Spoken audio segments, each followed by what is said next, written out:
Começa agora, A Voz do Tradutor, com Damiana Rosa. Sejam bem-vindos!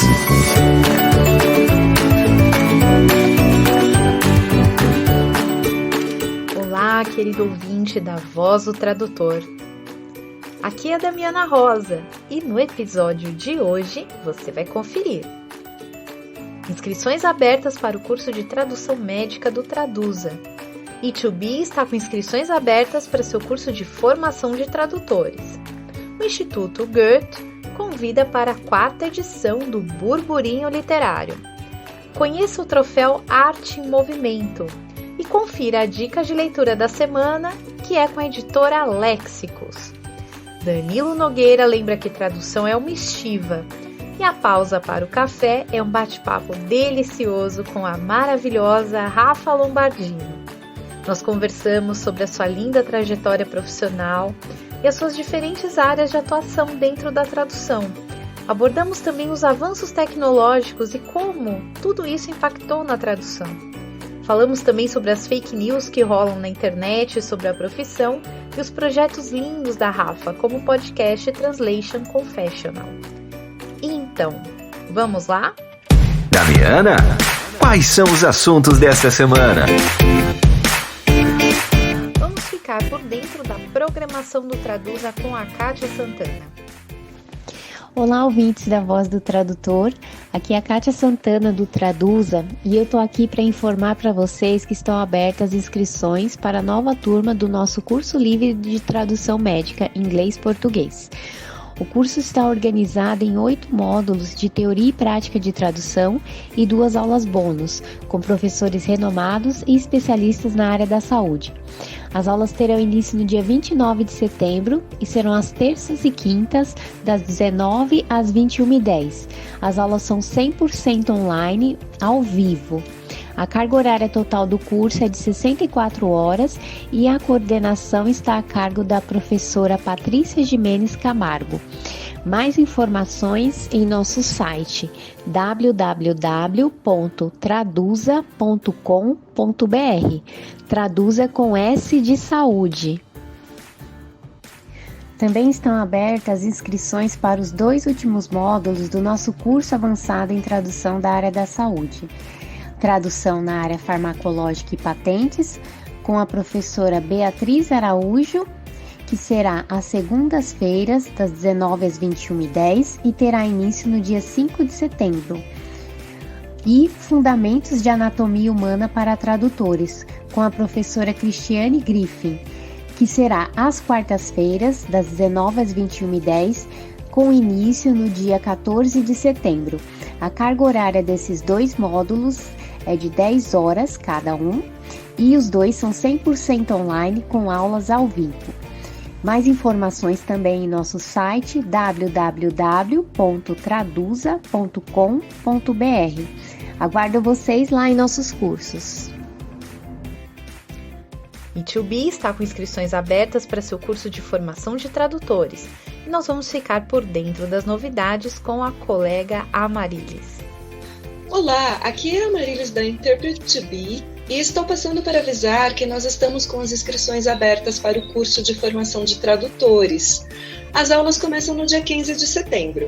Para mais informações, acesse www.interpret2b.com ou mande um e-mail para contato@interpret2b.com. Vejo você lá. O Instituto Goethe convida para a 4ª edição do Burburinho Literário. Bora colocar na agenda? Olá, aqui é a Beth do Goethe Instituto São Paulo e eu estou passando para pedir vocês para Save the Date, 8/10. Nessa data teremos mais uma vez a 4ª edição do nosso Burburinho Literário, que é uma feira de livro e também com a programação voltada a tradutoras, tradutores. Teremos várias mesas, a programação está bem interessante e em breve mandarei notícias. E além das palestras, das mesas, das conversas, teremos 25 editoras ali com o seu catálogo vendendo, né, à disposição e num tete-a-tete com os seus leitores. Espero vocês no Goethe Institut, dessa vez presencialmente. Obrigada, até mais. Você conhece o troféu Arte em Movimento? Quem nos conta sobre essa iniciativa é o artista plástico Zep. Bom, meu nome é Zep, sou artista plástico da cidade de Diadema, criador do troféu Arte em Movimento, uma premiação independente. Eu criei em 2015 o troféu Arte em Movimento como forma de gratidão a alguns artistas em uma das minhas exposições de mandalas. A partir daí, de 2015, 2016 até a presente data, 2022, nós já estamos na 8ª edição. O troféu Arte em Movimento já está presente em alguns países, com premiados, com troféus que foram para esses países, a exemplo de Angola, Espanha, Yokohama no Japão, Itália, Chile, Colômbia e vários outros países. E aqui no Brasil acontece em vários estados, em várias cidades. São Paulo hoje concentra o maior número de entregas e no Rio de Janeiro. Esse ano nós teremos várias entregas até o mês de dezembro. Começamos agora 28 de agosto em Paraisópolis, seguimos agora setembro, teremos outubro várias entregas, teremos novembro várias entregas e teremos várias entregas em dezembro.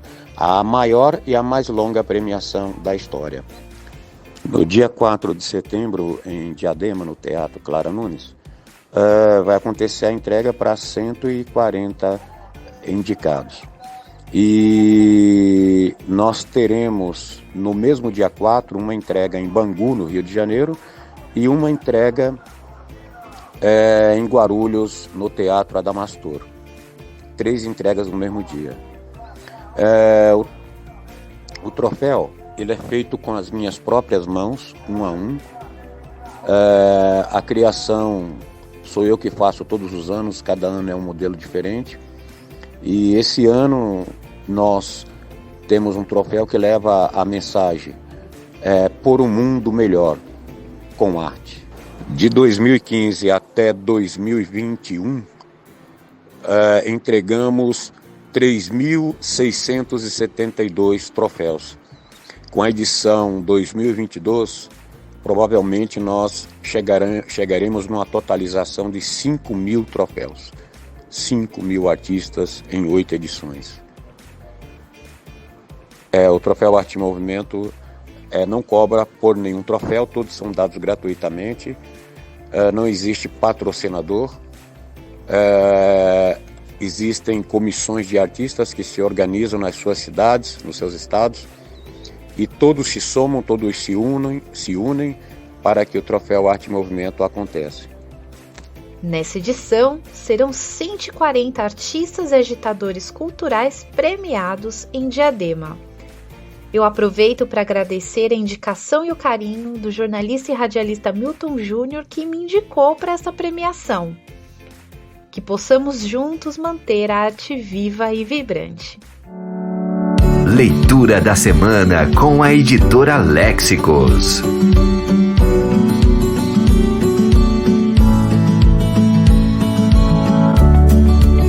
Pessoal, tudo bem?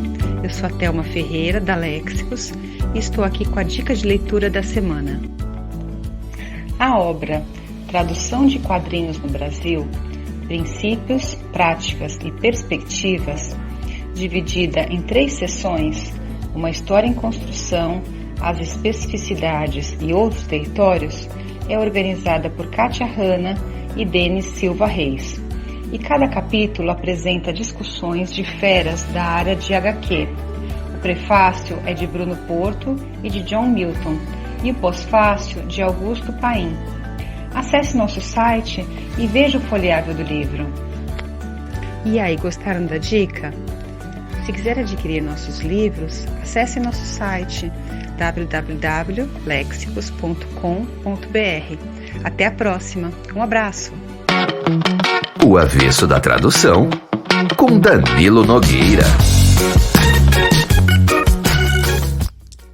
Tradução é uma estiva. Eu acho que quem falou isso foi Ivan Lessa, do Pasquim, no tempo ainda da máquina de escrever. Olha, era verdade. Podia ser fácil ou difícil, não importava.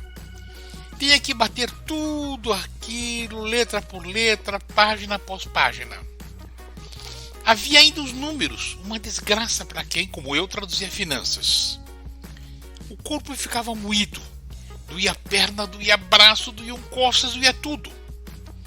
Além disso, sempre faltava um parágrafo no meio, e a gente tinha que montar com tesoura e cola. Depois era revisar, mexer e remexer até ficar bom. Dava dó a sujeira que ficava. Precisava passar a limpo. Às vezes quem passava a limpo era a secretária do cliente. Outras vezes uma datilógrafa autônoma. De um jeito ou de outro, tinha que revisar a datilografia e devolver para fazer as emendas. Um tempão para datilografar, um trabalhão para revisar, às vezes um dinheirão de datilografia, e o serviço era urgente, claro. Muito disso acabaria se eu tivesse um micro. Por exemplo, eu poderia mexer e remexer enquanto traduzia. Depois era só imprimir. Nunca mais ia precisar passar a limpo. Eu sonhava com um computadorzinho, mas faltava dinheiro, o computador era caro e a impressora caríssima. Um dia veio uma encomenda muito grande. Brincando, eu disse ao cliente que no prazo que ele queria, nem com um computador eu faria. Precisava de 2, um para mim, outro para minha mulher, que trabalhava comigo. Depois, fui ficando tão entusiasmado que ele acabou financiando as máquinas. Fomos os primeiros a usar computador, e eu exibia orgulhoso os trabalhos feitos com microengenho 2 e Mônica. Hoje, quase todo tradutor tem micro, e nós sonhamos trocar os nossos 386 por 486 e a LaserJet 3P por uma máquina que imprime em cores, mas falta dinheiro. Não pagamos mais datilógrafa, mas o que gastamos de equipamento, programas e livros não é pouco. O trabalho ficou melhor e mais fácil. É só digitar o texto, mexer e remexer sem dó. Tirar os erros piores com o revisor ortográfico, imprimir, mandar ao cliente por fax ou disquete, alterar o que ele pedir, imprimir de novo e entregar junto com o disquete. Ficamos mais exigentes. Antes, não tendo erros, chegava. Agora passamos horas polindo estilos e diagramando balanços até ficarem do jeitinho que a gente quer. O cliente também está mais exigente e acomodado. Copia o nosso trabalho diretamente em seu papel timbrado para poupar custo e tempo. Por isso, pede para alterar a diagramação ou emendar meia dúzia de páginas porque quer mudar algum dado original. E é urgente. No fim do dia, o corpo está moído, dói perna, dói braço, dói costas, dói tudo. E os olhos ardem. O micro mudou nossos métodos e o nosso produto, mas a tradução ainda é uma estiva.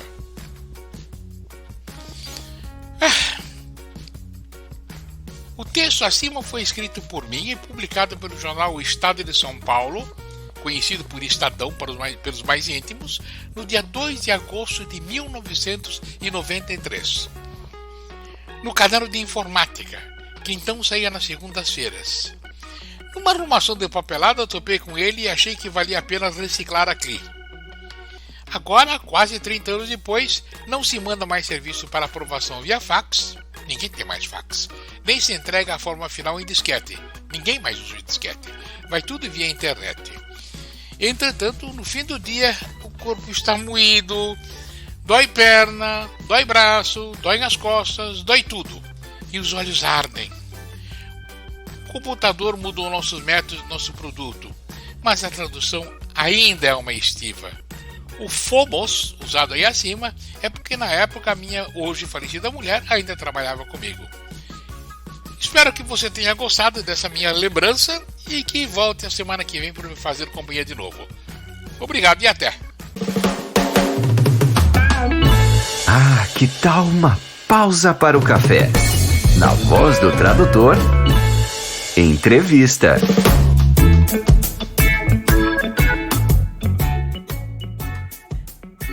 hoje a gente vai conversar com uma voz que é muito conhecida de vocês, de leste a oeste, de norte a sul, porque eu ouço várias pessoas, tanto do sul como do norte, como de todas as partes do Brasil, falando: nossa, eu amo esse podcast. Então hoje vocês vão conhecer um pouquinho mais, né, da idealizadora desse podcast que vocês tanto amam, porque estamos aqui com a Rafa Lombardino. Que bom, antes de falar do seu programa, Rafa, não vou dar spoiler para quem não conhece, ficar até o final para entender a história de como você começou um podcast sobre tradução, né? Mas vamos aqui dar o oi para a mãe do Translator Confessional, certo? Translation Confessional, isso aí. É praticamente assim o que você faz, mas do outro lado, né? Porque a voz do tradutor dá a voz, né, para o pessoal que está no Brasil aprender um pouquinho mais. E eu gostaria de pensar que eu faço a mesma coisa, mas assim, para o público que está aqui sendo a Califórnia, Estados Unidos, e o público que fala inglês em vez de português. Rafa, não só o podcast, você é bem militante assim nas questões direcionadas à tradução, porque eu te vejo muito presente nos grupos direcionados à tradução, numa militância no sentido de levar boas informações sobre as boas práticas da nossa área.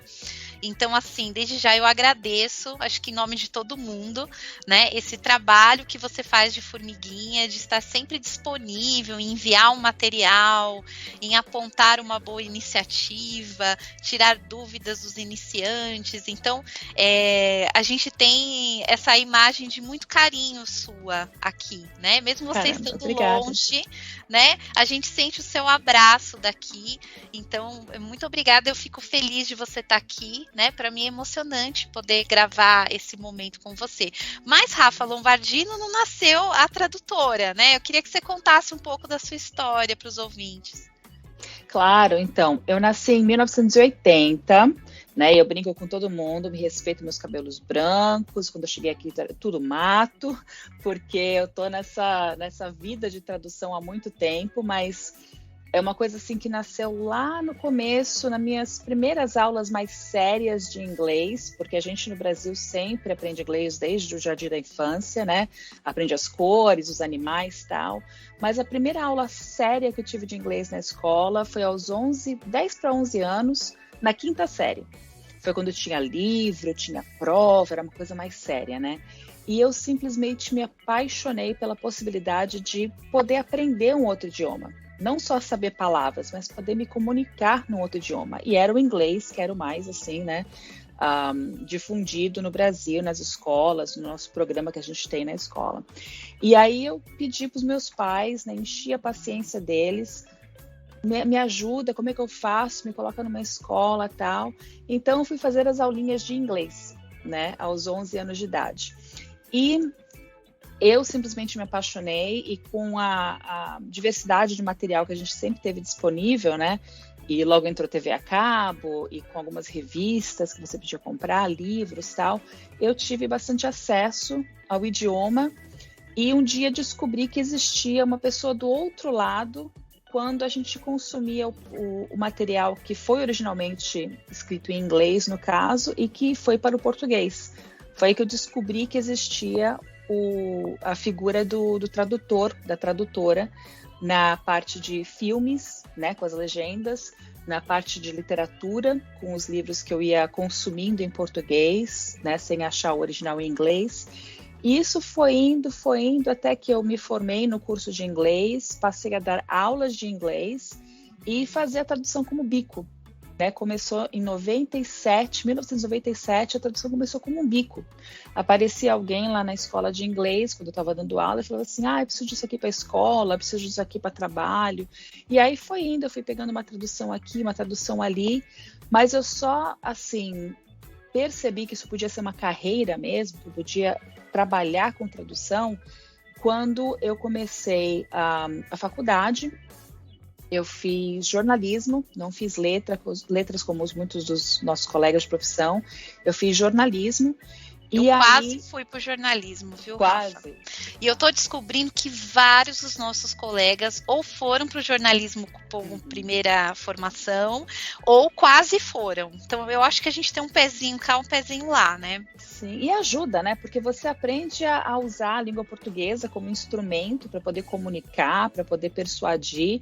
Então tem tudo a ver com tradução, né? Se você vai traduzir para sua língua e traduzir aquela mensagem do original, é a mesma coisa do que passar a mensagem como jornalista, né? Tendo os dados ali à sua disposição. E na faculdade de jornalismo, a gente teve uma matéria chamada Inglês Instrumental. Então, eles ensinavam a gente a ler uma coisa em inglês, desconstruir aquela informação e cozinhar, como a gente diz, cozinhar uma matéria em português. E eu já fazia isso com as minhas leituras em inglês, com as minhas traduções, então foi assim uma coisa que eu tirei de letra, né? E aí o professor percebeu que eu não estava traduzindo palavra por palavra, que eu acabava sempre os exercícios super rápido, né? Quase não abria o dicionário às vezes. Então, o professor, por sorte, também era tradutor. De manhã ele trabalhava com tradução, com a esposa dele, e à noite dava aula de inglês, de antropologia. Então, ele fala assim, olha, você quer trabalhar comigo? Então, durante a manhã, né, eu tenho tradução e durante a noite tenho a universidade. Você quer fazer alguma coisa parecida, tal? E foi aí que eu comecei a trabalhar com ele e com um tipo de assessoria da esposa dele, formada em administração. Ela me explicou a parte mais empresarial, né, de como é agir como tradutor, como tradutora. E aí eu comecei a atuar nessa área um pouco mais, né, que acabei até deixando de dar aulas de inglês para traduzir em meio período, enquanto eu estudava também. E daí eu me formei em jornalismo, vim aqui para a Califórnia, meu marido é daqui, é de San Diego, então era mais fácil eu vir para cá com um trabalho já móvel, né, tanto se fosse seguir no jornalismo ou continuar com a tradução, do que ele, né, deixar os 2 empregos dele aqui para se mudar para o Brasil. E aí que quando eu vim para cá, comecei a deslanchar mais, já podendo trabalhar em período integral, não tendo mais a faculdade, e nesses 20 anos já não tem como fazer outra coisa. Eu sou totalmente tradutora. Então você chegou aí por volta de 2000. 2002, isso, Tá. 2002. É que já foi uma época que a internet já estava mais forte, né? Porque nós dos anos 80, a gente pegou toda essa fase, né? No mundo antes da internet, a internet sendo só aqueles sites oficiais, né? Com pouca informação, para depois virar aí nos anos 2000, onde a gente já podia produzir conteúdos na internet, né? E aí já começou a crescer a busca também por tradutores dos sites e desses conteúdos. Você pegou bem essa mudança, né? Isso. E além disso, ainda nem contei, mas no colegial, né, como a gente chamava, no ensino médio, eu fiz um curso de especialização em ciências da computação. Né? Meu pai já era aposentado, então eu não sabia se eu ia para a faculdade, eu tinha que juntar um dinheirinho, então eu falei assim, bom, vamos fazer então um curso técnico para ter um diploma e procurar emprego, se não der para ir para a faculdade, né? E aí eu me formei então em ciência da computação e acompanhei tudo isso aí da reviravolta, né? A minha turma foi a primeira a ter computadores coloridos, com Windows 95. Né? Antes disso era aquela tela verde, aquela coisa bem assim rudimentar, que hoje o pessoal nem sabe como é que é, né? Só vê em filmes assim, porque é uma coisa que não fez parte da realidade deles. Então eu passei por isso, não me formei, não entrei para programação, né? Eu continuei com as línguas humanas, não com as línguas logísticas e matemáticas da programação, mas eu acompanhei toda essa reviravolta e assim, você é um pouco mais nova do que eu, mas quando eu falo com o pessoal que nasceu, sei lá... Mas eu sou só 3 anos mais nova que você, eu nasci em 83. Então tá. Então a gente tem bastante coisa em comum. A gente tá ali, ó. Sim, a gente tem bastante coisa em comum, então. Mas quando eu falo com o pessoal que nasceu, sei lá, no meados da década de 90, ou até que começou, sei lá, que nasceu em 2000, e que já começou a usar a tecnologia que a gente teve que aprender a usar, o pessoal fica assim horrorizado quando eu falo para eles, não, mas eu lembro a primeira vez que eu conheci o Google. O Google é de 98. Eu comecei a traduzir em 97, né, como bico, né, ainda não tempo integral, Mas, assim, era muito difícil de você encontrar informação, demorava mais para você conseguir terminar um projeto, né? Tentava ligar para alguém, procura um livro na biblioteca, era aquela loucura. E eu lembro, a primeira vez que eu vi o Google foi no ano 2000.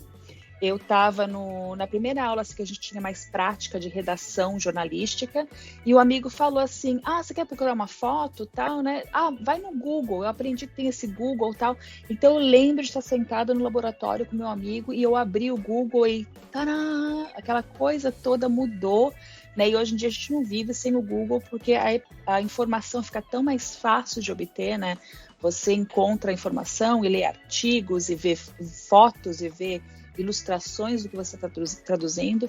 Então, quando eu falo para o pessoal que, né, quando eu cheguei aqui era tudo mato, era mesmo mato, era, né, a internet de escada, não tinha Google, e era tudo, né? A gente tinha o KD, né? O KD, o UOL, tudo, então era Alta Vista, os sites no Geocities com musiquinha mídia ao fundo, quer dizer, a gente foi acompanhando tudo isso e aprendendo a lidar com a tecnologia não só como usuário, mas como profissional, para poder ajudar no nosso dia a dia, né?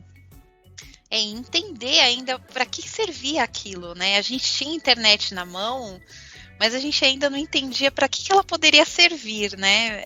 Então, os buscadores fizeram, né, um antes e depois também, foi um divisor de águas, porque antes, para a gente acessar a internet, você precisava ter exatamente o endereço para você entrar, não tinha uma busca pela rede, né? Então foi um marco, né? Olha, eu lembro quando eu fiz curso de informática, que a gente tinha uma apostila para decorar os comandos do DOS. Que loucura. Hoje é um clique, né, Rafa? Pois é, eu lembro dessas partes de programação que era tão difícil para mim, porque eu não sou uma pessoa matemática, mas a gente tinha que se virar assim, né? Com o DOS e com o Windows no começo, que era muito assim rudimentar, o Windows 3.1, né? E o 95 foi aquela coisa assim, nossa, que maravilha, que progresso, né? E hoje em dia o pessoal, tipo, que, né, nem se dá conta de como era difícil se adaptar, né? Por exemplo, a gente pensa nos nossos pais. Nossos pais também tiveram que se adaptar muito mais, né? Eu acho que a lacuna para eles foi até maior. E hoje em dia a gente vê que, né, eles estão ainda tentando, algumas coisas eles não entendem, mas a gente teve que se virar nos 30, né? Porque ou era entrar para essa onda, ou então você ia ficar sem informação, sem interagir com tanta gente, né? Sem se comunicar, né? Exatamente. Agora, como foi? Bom, mudar de país já não é uma coisa muito fácil, né? Porque a gente tem que deixar para trás, né? Por mais que você já estivesse formando uma nova família, né, na Califórnia, você teve que deixar sua família, seus amigos aqui, né? Então já existe essa dificuldade. E como foi começar a trabalhar? Porque você também não tinha mais os seus contatos aqui do Brasil, né?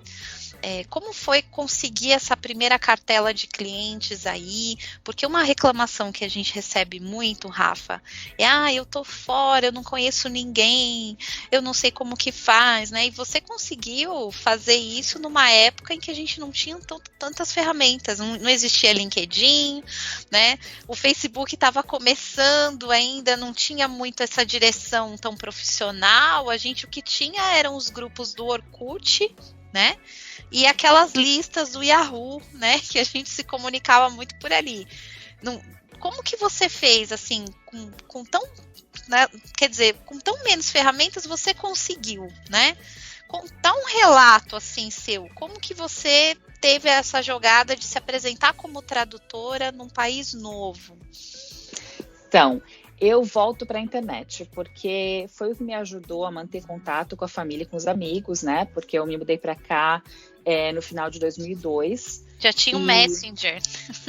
Pois é, mas e aí, né, aquela coisa de que explicar para a mãe, para o pai, olha, tem que ligar a câmera, tem que fazer isso, tem que fazer aquilo. Então era bem difícil, com fuso horário, né? Eu estava 6, 5 ou 4 horas atrás do horário de Brasília. Então, teve que coordenar tudo isso, mas com a internet ficou muito mais fácil, né? Até que tinha, sei lá, um tio que falava, agora o prefeito de Santos é fulano, ou agora, não sei, eu sei, tio, eu consigo ver pela internet, eu consigo me manter ainda conectada com a minha família, com os meus amigos, do lugar de onde eu vim, né? Tanto é que o pessoal ainda fala, você ainda fala português depois de 20 anos? Claro, se eu não falasse português, eu teria que, né, mudar de profissão. Então, isso tudo me manteve conectada com a família, com os amigos, com o idioma, com o Brasil. E eu acho que a parte profissional, desde que eu ainda estava no Brasil, naquela época eu ainda estava procurando clientes que estavam fora. Eu tive clientes que estavam fora do Brasil e era super difícil receber pagamento naquela época só com cheque mesmo, né?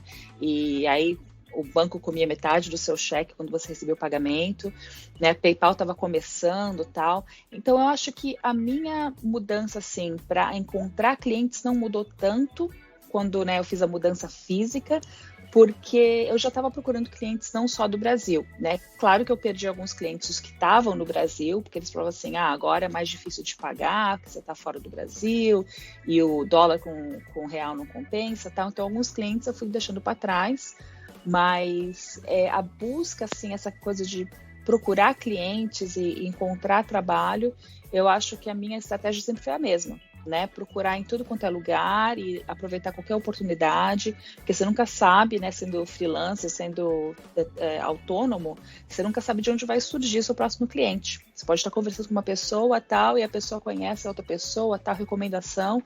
Então, eu acho que eu sempre fiquei antenada para isso, né? E aí foi indo aos poucos, né? Acho que estabelecendo um horário assim de escritório, depois que eu comecei a falar, não, eu vou então traduzir, né, tempo integral, vai ser isso que eu vou fazer da vida mesmo, tendo um horário do escritório e me propondo a ficar ali na frente do computador e fazer meu trabalho. Se eu não tenho nenhum projeto, vou procurar então cliente novo, vou conversar com alguém. E acho que isso que ajuda na hora de você então se virar, né, como autônomo, encontrar clientes, se manter ocupada trabalhando com o que você gosta de fazer. Legal. Na verdade, é exatamente isso, é a mesma estratégia, né? Só que hoje a gente tem mais ferramentas para encontrar as pessoas. Eu acho que hoje é muito mais fácil, né, do que antes. A gente não tinha, a estratégia era a mesma, mas as ferramentas não eram tantas, né? A gente não tinha tantas opções, né? Você já começou aí só com tradução ou você já trabalhava com legendagem? Só com tradução. Legendagem foi uma coisa que eu sempre quis fazer, legendagem literária, né? Porque foi como eu falei, como eu consumia, como eu descobri que existia tradutor do outro lado do que eu estava consumindo, né? Mas era muito mais difícil na época, primeiro porque para tentar traduzir livros, não estando no Brasil, acaba que as editoras ficam mais assim, eles querem ficar mais próximos de quem está no Brasil, né? Então era muito mais difícil, eu passava nos testes, mas eles falavam assim, a gente oferece tanto. E aí era, sei lá, um terço do que eu podia cobrar, porque era muito mais baixo com a diferença do real e do dólar e tal. Então ficou difícil de trabalhar com literária desse tipo, né? Mas eu acabei indo então para a literária de traduzir diretamente com os escritores. Quando houve essa explosão da autopublicação, então ficou mais fácil de eu conseguir, né, fazer esse sonho virar realidade, trabalhar com literatura, até não ficção também, da minha parte jornalística, por causa disso. E com a legendagem foi parecido. Porque na época, né, quando eu comecei em 97, legendagem eu nem imagino como é que era muito mais difícil, não tinha as ferramentas que a gente tem, não tinha nada, né, na nuvem e na web que a gente pudesse usar tão mais fácil, tão mais rápido, né? Os programas eram mais difíceis de rodar e enviar arquivo de vídeo era um pesadelo.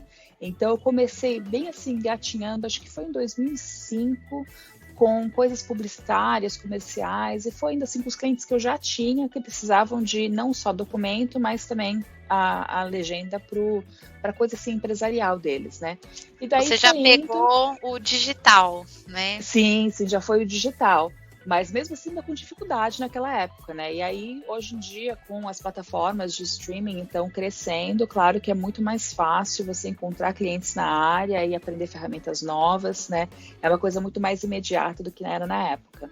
Mas, assim, de 97 a 2005 foi só mesmo tradução de documentos, né? Às vezes impressos que a gente recebia pelo correio, tem que ficar segurando ali com a reguinha, né? Para não pular nenhuma linha.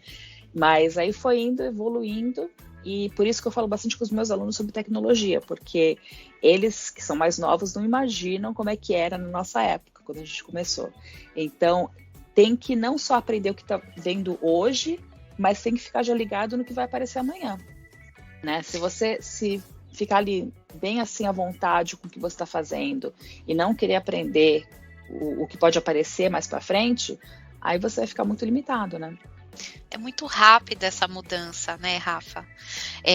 A gente ali nos anos 90, a gente traduzia no arquivo de texto na unha, né? Ou, como você mencionou, vinha um arquivo físico, ou então a gente ficava com 2 janelinhas abertas, né? Era o inferno, porque era muito fácil você pular uma linha, né? Então tinha que ter ali um olhar atento, tinha que revisar várias vezes, né? E a legenda, assim, nessa época aí de 2003, 2004, ainda tinha aquela discussão se o tradutor deveria marcar a legenda ou não, né? Era polêmico, o tradutor que marcava, você está tirando o emprego de uma outra pessoa. Você lembra de alguns causos desses, Rafa? Disso eu não lembrava, porque eu aprendi assim a legendagem mais na unha, né, com os clientes diretos que precisavam de comercial, coisa assim curta, mas que precisavam do serviço completo. Então eu já pensava nisso, né, de aprender a fazer o serviço completo, né? Eu nem sabia que tinha esse debate todo de que tinha, né, 2 profissões, o marcador e o tradutor, mas eu imagino que deve ter sido bem assim polêmico na época, né? Porque antes não tinha uma ferramenta tão fácil como, né, a gente tem para marcar. Então, quando começaram a surgir essas ferramentas, aí existia essa questão, mas você está marcando, você está tirando o emprego de uma outra pessoa, né? Não se entendia que aquela ferramenta nos dava a possibilidade de trabalhar mais rápido, por exemplo, né? Não precisava ter 2 profissionais, um só tinha condições de fazer o trabalho, né? Mas eu cheguei, mesmo trabalhando nessa época aí de 2004, 2005, receber fita VHS para fazer a legenda. Nossa, eu nem imagino como é que deve ser, assim, um pesadelo, né? Fazendo arquivo de texto, né? E a gente tinha que colocar mais ou menos ali o tempo. E fazer olhando para a televisão, nossa, era horrível, né? Nossa, que absurdo. A morte da fita VHS, não tenho a mínima nostalgia com ela. Ai, não. Eu tenho algumas tias de bolor aqui que a gente nem sabe mais o que tá nas fitas, né? Fazer o quê? Eu já dei fim, eu não tenho nostalgia. Acho que eu tenho trauma dos poucos trabalhos que eu fiz legendando fita VHS. Nossa, tá vendo como... Olha, tá vendo? Eu também sou velha, viu? Pensa, só a carinha guerreira. Que passa. É guerreira. Né? Bom, como que foi essa sua entrada no audiovisual? Né? Eu acho que é legal também a gente mencionar. Eu também vim da tradução, Rafa, eu fazia muita coisa técnica, área de comunicação, acadêmica, né? Então, quando eu fui pro audiovisual, foi meio que um mundo novo que se abria, porque é difícil a gente lidar com a linguagem oral, os provérbios, as expressões, as gírias, né? Como que foi? Você teve esse choque de, nossa, o que eu vou fazer com isso? Olha, eu comecei assim com a parte mais empresarial, como eu estava falando, com comerciais, com coisas de treinamento e tal, então não foi assim linguisticamente um desafio grande, né? Porque era passar a mensagem e me ajudava com a parte jornalística, que eu já fazia isso de, né, como resumir aquilo para poder passar a mensagem. Então eu sempre apliquei tudo isso na tradução para mim também. E como consumidora de legenda, né, a vida toda, eu comecei com TV a cabo em 95, quando chegou na minha parte da cidade. Então, né, consumindo tanta legenda, estava aprendendo e tentando comparar, né, vendo os macetes de como fazer aquela frase enorme em inglês caber em português, né, ou vice-versa. Eu sempre gostei muito disso e aí foi assim, tipo que saindo assim de mim, quando eu comecei a traduzir coisa mais literária, mais assim criativa, né, com legenda, foi assim aflorando, porque eu sempre gostei de consumir esse tipo de material, e aí é naquela de você ficar, né, tentando encontrar o jeito mais fácil, sempre pensando, sei lá, se meus pais estivessem assistindo isso aqui, né? Ou então na outra combinação, né? Se meu marido fosse assistir isso aqui de português para inglês ou de espanhol para inglês, como é que ficaria? Então eu sempre penso assim no público-alvo e tentando passar a mensagem, né, da melhor maneira possível. Então eu sempre gostei dessa coisa criativa, porque eu trabalhava com muita coisa técnica, trabalho até hoje, então eu precisava de uma válvula de escape ali para uma coisa mais criativa para poder, né, atiçar os neurônios um pouco. É legal você falar sobre isso, porque quando a gente fica só numa área da tradução, parece que chega um ponto que é exaustivo, né? Quando pega, por exemplo, um projeto audiovisual de muito tempo, muitos meses, chega um ponto que você, né, quer trabalhar ouvindo uma música, você quer respirar um pouco, porque eu acho que o audiovisual ele suga muito o foco, né? Porque a gente está com o ouvido, o olhar, tudo, a gente se direciona, se doa inteiro ali, né? Você tem essa questão de, por exemplo, tentar ir alternando um trabalho técnico para um mais criativo, Queria que você comentasse um pouco do teu sentir relacionado a isso, porque, por exemplo, eu amo a área técnica, eu aprendo horrores, para mim é aquele você sabia, né, que a gente aprende tanto como as coisas funcionam, que é muito mágico, mas quando você fica 6 meses num projeto técnico, né, chega um ponto que, eu até... Rafa, eu amei um vídeo que você colocou no Instagram, que é você girando com o celular assim num gramado, com aquela música da Zizi Posse, né? A paz invadiu meu coração, tipo, terminei o projeto. Porque dá um pouco essa sensação, a gente ama o que a gente faz, mas é como se você estivesse comendo brigadeiro todos os dias, chega um ponto que eu quero comer uma coisa diferente. Né? Exatamente, a gente adora o que a gente faz, mas assim, esse glamour de que tradutor tá num café tomando uma coisinha, comendo croissant com um laptop, é tão bonito. Então, você pode trabalhar em qualquer lugar, aí a pessoa sentada ali no sofá, toda torta. Quer dizer, é muito assim, essa ideia romântica de que, né, traduzir é uma coisa assim maravilhosa. A gente adora. Mas também tem muito perrengue, tem muita coisa para você tentar, né? A gente aprende bastante, mas também você passa horas, às vezes, buscando aquela palavra e pesquisando, e não é isso, deixa eu ver mais, pergunta para alguém e tal. Então, assim, tem muita dessa luta diária de você conseguir terminar o que você precisa fazer, né? Você não pode ficar nessa de relaxar, tomando café, trabalhando na praia, né? Odeio esse da praia, Rafa. Não tem, eu não consigo traduzir na praia. Primeiro porque tem areia. Não tem carregador. Quando você vai carregar, tem crianças gritando, tem água, tem maresia no meu computador. Me dá uma raiva quando eu vejo isso. Não dá certo isso, não dá certo. Assim, eu gosto, por exemplo, vou trabalhar ali no quintal, tal, no sol, pegar um solzinho, mas uma coisa diferente. Não, eu tenho prazo, tenho que fazer tantas horas, né, tantas palavras nessa hora para poder, né, cumprir o prazo. Então, tem que ter uma visão bem realista do que é uma delícia trabalhar com tradução. Eu adoro, eu não conseguiria fazer outra coisa. Mas tem que ser super realista com essa parte de que é um trabalho, e você tem prazo, e você tem responsabilidade com o cliente, com o público-alvo. Então, assim, para resumir a minha visão sobre isso, você tem que ser responsável, ter ética e saber o que está fazendo. Né? Não é, não encontrei a palavra, vai essa aqui mesmo. Né? Dei num Google ali, procurei, o Google me falou que é isso, então é isso mesmo. Não, você tem que pesquisar até você chegar, né, no X da questão, e essa que é a parte mais importante que eu não conseguiria fazer assim de outro jeito. Eu tenho um leve caso de toque, então eu gosto de organizar tudo, né? E a parte assim, de intercalar os trabalhos é muito importante para nossa saúde mental e emocional, porque se você fica presa assim, num projeto durante muito tempo, você vai enlouquecer, né? Quanto mais horas você ficar colocando naquele projeto, mais cansada você vai ficar, mais assim, parece que está se arrastando, né?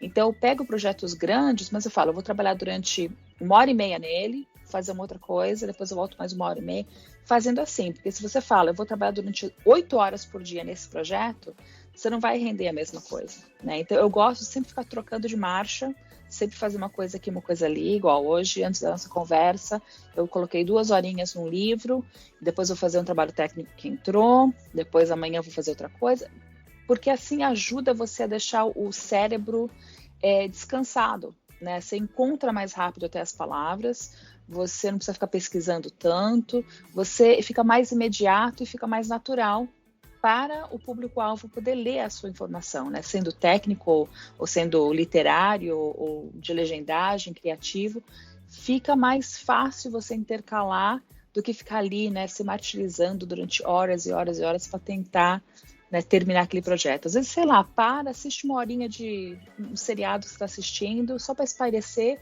depois você volta para trabalhar, porque é muito importante a gente ter a nossa saúde mental e emocional em dia. A pausa é importante, né? O famoso teste de gaveta. E aquele livro, volta com outro olhar, né? Sim, aquele vídeo que você comentou, antes que eu me esqueça. Eu amei aquele vídeo. Eu me identifiquei, porque eu estava no projeto grande e eu tinha acabado naquele dia. E aí eu falei, nossa, que alívio, entreguei, o cliente amou, tô livre. Aí eu abri o Instagram e tava lá a Rafa girando, a paz, invadiu o meu coração. Aí eu fiquei tão emocionada, eu falei, nossa, exatamente, você conseguiu ilustrar a sensação que eu estava naquele momento. Pois é, eu achei uma coisa tão boba na hora. Ai, que idiota, eu rodando no meu quintal com o telefone. Mas foi essa sensação mesmo de entregar, porque olha só, foi no sábado de manhã, de tardezinha já tinha torneio de futebol dos meus filhos, né? Porque também no fim de semana é tudo futebol aqui em casa. E era um projeto, um livro, não era tão grande quanto outros livros que eu tenho, mas foi um livro super intenso. Assim, quando sair eu vou poder revelar, né, as torturas, não só linguísticas, mas visuais de, sei lá, ter pesadelo às vezes com o livro. Foi assim, um livro muito bom, mas muito pesado. E eu já tinha conversado com o autor, a gente teve uma conversa, tal, ele explicou, ele falou, você topa? Eu topo. Então foi um trabalho assim super difícil, assim, emocionalmente, de poder se colocar no lugar dos personagens e passar aquela história de um jeito que ficasse assim, que fizesse jus ao que bom trabalho que o autor fez, né? Então, quando eu entreguei, né, eu coloquei umas 2 horinhas ali no projeto antes de começar, né, a ser a mãe do futebol durante o fim do fim de semana. Eu revisei as últimas páginas, tive que revisar aquelas 2 horinhas, então foi assim aquele, né, passou, acabou, agora está na mão do autor, e o autor pode, então, sair por aí para poder publicar, ir procurar a editora e tal. Então, meu trabalho está cumprido, mas foi assim mesmo a paz. Né? Foi o que deu certo. A melhor coisa para poder, assim, ilustrar esse exemplo. Mas trabalhos técnicos também fazem isso, né? Quando tem muita pesquisa, muito vai e volta com o cliente para poder pegar, sei lá, laudo de engenheiro e as fotos do material que você está traduzindo e tal, muito treinamento. Como é que eu vou ajudar alguém a entender esse treinamento se vocês não estão me mostrando uma foto, uma imagem, um vídeo de como que é na empresa de vocês? Então, todo projeto, né, dá aquele peso quando você tem aquela responsabilidade, e quando você entrega, passou. Eu tinha virado de sexta para sábado. Nossa. E aí, quando eu vi aquele vídeo, eu falei, ela conseguiu ilustrar, a gente super se identificou. Deu certo. E assim, acho super legal essa questão da gente apresentar mais a nossa realidade no Instagram, para exatamente desmistificar essa visão do tradutor, modelo, de uma vida de glamour, que eu acho que existe um glamour em ser tradutor, mas não é 24 horas, né? Tudo bem que a gente tem acesso a algumas coisas, a gente assiste produções antes que todo mundo, a gente lê o livro antes que todo mundo, tem a possibilidade de conhecer o autor, isso é muito legal, mas, né, é um trabalho pesado, é uma profissão como qualquer outra que tem os ossos do ofício, né, Rafa? E você deve saber muito bem essa questão dos ossos do ofício, porque além de tradutora, você é mãe, né? Pois é. Como que é girar esses pratos aí e não deixar nenhum cair?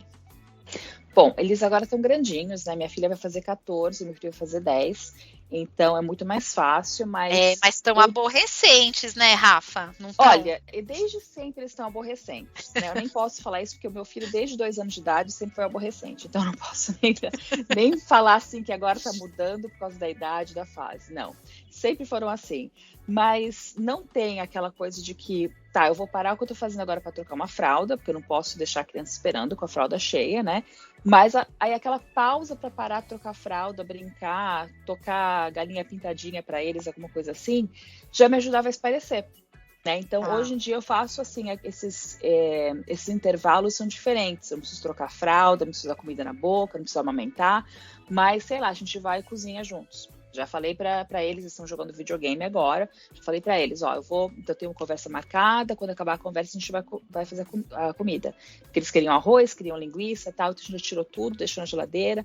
Então a gente faz essas coisas assim em família, né? Nos nossos intervalos, para poder então eu espairecer, poder ter o tempo que a gente passa junto, e eu falo português com eles, eu não falo inglês, se eu falo inglês é para dar bronca, né, para o pai escutar, ou na frente da professora, tal, então eu falo em português com eles, e a gente, né, vai levando, eles sabem o que eu faço, eles entendem, às vezes eles vêm aqui e ficam olhando, né, e, tá traduzindo um livro, o que é isso, tá, por que você está procurando, né, por que você pôs isso aqui no Google, então eles às vezes passam aqui no escritório, e eles veem a realidade e sabem o que eu faço, né, então é mais fácil de você, assim, equilibrar tudo quando a família faz parte, né, do negócio. Meu marido trabalha comigo, meus filhos sempre estiveram aqui vendo o que eu faço, né, então não é uma coisa de que, a mamãe saiu para trabalhar, voltou e não sei o que ela faz. Eles me veem todo dia, né, e aí meu filho fala assim, eu quero me mudar para a Itália, quero ser professor de inglês, quero traduzir. Eu assim, tá ótimo, vai fazendo seus planos então, vai se preparando para isso. Né? Não sei se vai acontecer, mas pelo menos eles entendem essa realidade de como que é trabalhar com línguas e viver em vários países ao mesmo tempo na sua cabeça, enquanto você está traduzindo, né? Então é uma coisa legal, assim, eu tenho tirado de letra, né? De vez em quando tem uma briguinha aqui, tá fazendo muito barulho, eu tô tentando traduzir uma coisa, legendar uma coisa, eu preciso escutar, tá fazendo muito barulho. Vai passear com o cachorro, vai jogar bola no quintal, que assim, né? Gritaria em casa, ainda mais em férias, é super difícil. Mas a gente vai levando, né? Eles sabem que faz parte da nossa vida e é o que paga as contas, né? E eles gostam, e eles têm curiosidade, fazem perguntas, então é uma maravilha. Bacana. É legal que também você fica próxima deles, né? Você conseguiu acompanhar mais o crescimento deles, né, Rafa? Sim, até o meu marido também, porque ele trabalhava no escritório, ele era técnico de informática, né, e ele, assim, quando a nossa filha nasceu, ele perguntou pro chefe, que acima dele só tinha o chefe mesmo, o dono da empresa, perguntou, eu posso colocar minha filha, então, no meu plano de saúde? Aí o chefe falou assim, não, porque já sabia que não podia me colocar, né, a gente estava casado já há 6 anos, não podia colocar a esposa, eles só ofereciam para o funcionário o plano de saúde. Tá, posso colocar minha filha? Não posso, porque eu não posso ter mais despesa na empresa, tal. Aí meu marido falou assim, tudo bem, então você me contrata como avulso, né, como autônomo, né, já estava tudo arrumadinho na empresa, se cair alguma coisa, rede, algum problema, tal, eu venho aqui conserto, mas eu vou trabalhar com a minha família, então. E aí meu marido deixou o emprego, veio trabalhar comigo, aí toda a parte, assim, do escritório que eu fazia antigamente, de banco e de cobrança e de manter os computadores, né, ver que tá tudo certinho, instalar isso, instalar aquilo e tal, eu agora já deixo na mão dele, né, e aí ele tava lá quando a minha filha comeu a primeira refeição, primeira papinha. Foi ele que deu a papinha de cenoura na boca dela. Então, é uma coisa muito mais legal a gente trabalhando junto e também pode, sei lá, vamos fechar a lojinha mais cedo e pegar um cinema, né? Antes da pandemia a gente fazia isso. Os filhos estão na escola, vamos pro cinema. Então, a gente pode fazer isso. Então, por exemplo, vamos agora pra praia, né? Nas férias. Fim de semana, até amanhã não, sexta-feira a gente tem um jogo de futebol das crianças. Então, sexta-feira é meio expediente, vamos pro torneio, porque é sexta, sábado e domingo. Então a gente pode se programar melhor e é muito mais gostoso, assim, de poder fazer isso, tem uma liberdade imensa, né? Claro que é difícil quando tem, né, como eu falei, barulho em casa, na época que tinha que parar tudo e trocar a fralda e tal, mas a gente conseguiu se organizar de um jeito que, né, faz parte da família. Legal, a sua família é uma equipe, na verdade, cada um joga numa posição, né, Rafa? Pois é. Isso aí. Até assim, meus filhos, às vezes, eles falam uma coisa, mas por que é isso? Tá, então eu aprendo com eles também as gírias, né, de inglês, porque eles são, assim, meu laboratório também, né? Eles são falantes de inglês, mas com o português também, aí eles me perguntam alguma coisa. Então é muito legal ficar nessa troca linguística com eles também. Legal mencionar também que eu falei no início que a Rafa ela é toda militante pelas questões éticas da profissão, mas uma coisa que eu acho que só a Rafa faz é tirar os tradutores da cadeira pra gente fazer exercício, Rafa, porque você é toda atleta, corre, os seus filhos também praticam esportes, né? E eu lembro que você organizou um grupo no Facebook, né? que era para incentivar os colegas tradutores a praticarem atividade física. Eu achei tão legal, queria que você falasse um pouquinho disso. Exatamente, porque faz essa parte de você tentar espairecer, né? Encontrar alguma coisa que você gosta de fazer para espairecer. Então, com os meus filhos tendo muita energia, eu tinha que fazer alguma coisa com eles, né? Então, meu marido sempre correu, sempre foi atleta também, então eu entrei na roda para poder acompanhar a energia da família. Eu acho que eu sou a que tem menos energia dos 4, mas eu vou então seguindo com eles, né? E foi muito legal porque era uma coisa assim de a gente poder se incentivar e cada um ver onde é que tá, né, tirar foto. Eu fui correr hoje, fui pedalar, fui, caminhar. E aí você tira foto de onde você tá, você mostra. Então foi um grupo super legal, né? Não tá tão mais ativo porque pandemia, né? Logicamente, a gente teve que mudar bastante. Eu tô sentindo tanta falta desse grupo, Rafa. Pois é, né? Porque a gente teve que mudar muito a nossa rotina, principalmente essa de sair, de espairecer, teve que mudar bastante, né? E, por exemplo, eu ia para academia às 5 da manhã todo dia para poder, né, escutar meus audiolivros e malhar um pouco e tal. Já não dá para fazer mais isso, até porque a academia não abre mais às 5 da manhã, eles mudaram também os horários e tal. Então a gente teve que se adaptar bastante, né? Mas o grupo era importante, até eu perguntei pro pessoal, preciso fechar o grupo, né? Tá tão assim, né? O pessoal não comenta tanto mais. Eles, não, mas eu tô fazendo, yoga em casa. Eu tô fazendo zumba em casa no YouTube. Então o pessoal não eu teve. acho. Mas, você precisava ativar de novo com aquela meta de passos que a gente tinha, que era tão legal. Sim, mas esse também foi outro problema. Além da pandemia, acho que na mesma época, o aplicativo que a gente usava, que era muito legal para organizar assim, coisas de grupo, ele deixou de ser feito, o aplicativo caiu. Foi adquirido por um outro e aí eles mudaram e tal, então não tem mais aquele desafio. Eu sinto falta também, né? Então eu faço assim, eu com o meu relógio e tal, né? Ele me avisa quando tem que levantar, quantos passos que eu dei e tal, mas eu também sinto falta disso, porque a gente às vezes via, né? Assim, fulano foi no Parque do Ibirapuera, olha essa foto e tal, não sei o quê, ou então tá no Nordeste, tá no Sul, tá em outro país e tal. Era muito gostoso. Mas vamos ver agora se todo mundo já vacinado, melhorando, se dá para a gente então reativar algum tipo de desafio, porque faz bem, né? A gente se comunica, a gente sai para espairecer, às vezes até isso te leva a sair da cadeira mesmo, porque eu vou em tal lugar hoje e aí eu quero tirar uma foto e mostrar para o pessoal. Então é gostoso, porque é um grupo à distância e só faz bem para a gente, né? Fisicamente, mentalmente, uma delícia. Eu acho que era um incentivo, porque às vezes eu tava aqui, terminei, nossa, tô tão cansada. Aí eu entrava lá e eu via, olha, eu caminhei, hoje eu consegui. Aí, quer saber? Eu vou descer e vou caminhar, né? Então, boa. Fica a dica, hein?